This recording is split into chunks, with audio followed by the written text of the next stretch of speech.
Все расходимся по разным направлениям, возвращаемся все с полными пакетами. Всем удачи! Задачи поставлены, необходимый для работы инвентарь получен. В селении Нестеровское участники республиканского субботника разошлись вдоль реки Сунжа, попутно собирая весь накопившийся мусор. Пакеты, бутылки из-под газировок и другие отходы сразу идут в пакет. Мне нравится, когда моя республика, во-первых, чистая. Тут очень много мусора сначала было. Мы где-то 2 часа тут находимся, очень много мусора сначала убрали. С каждым летним сезоном люди сюда приходят, отдыхают, и вокруг этого мусора человеку самому бывает не по себе тут отдыхать. Сейчас, по воле Всевышнего, тут будут еще много людей, которые будут с удовольствием здесь отдыхать.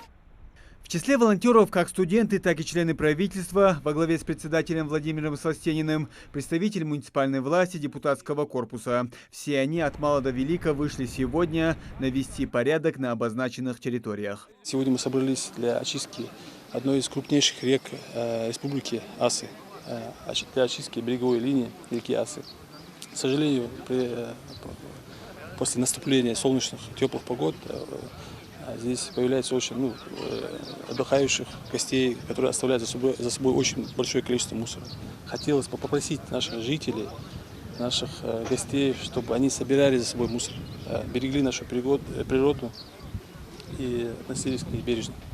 Ни одну подобную акцию не пропускают волонтерские движения республики. Экологи, медики, представители ресурсного центра добровольчества Ингушетии. В общем, около 100 молодых активистов откликнулись на призыв главы Ингушетии.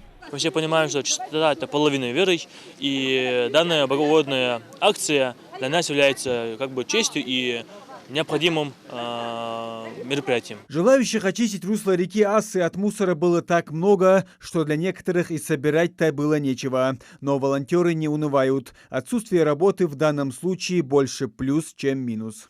Мусор можно найти, если постараться. У нас еще есть время, мы дальше пойдем там. Обычно где-то в лесу, где больше деревьев, где можно спрятаться, где тебя не видно, вот там обычно отдыхают люди, там нужно искать деревья. Тут на открытой местности немного мусора бывает, поэтому еще поищем, найдем мусор. Впрочем, все так и получилось. Чем дальше в лес, тем больше дров. Преодолев несколько сотен метров пути, волонтеры нашли место, где можно поработать. Судя по этому полному мешку, что несут молодые люди, многие туристы и не только культурно отдыхать не умеют.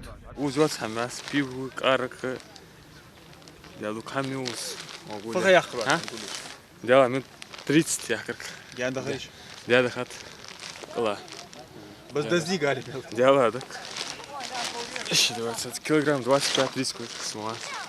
В экологической акции в Нестеровском приняли участие свыше 300 человек. Всего волонтеры собрали около 350 мешков мусора. Ну а в завершении работ всех участников акции ждал бесплатный обед. Пловом, мясом с бульоном насытились все. Муслим Ганиев, Джамалей Султыгов. Новости 24.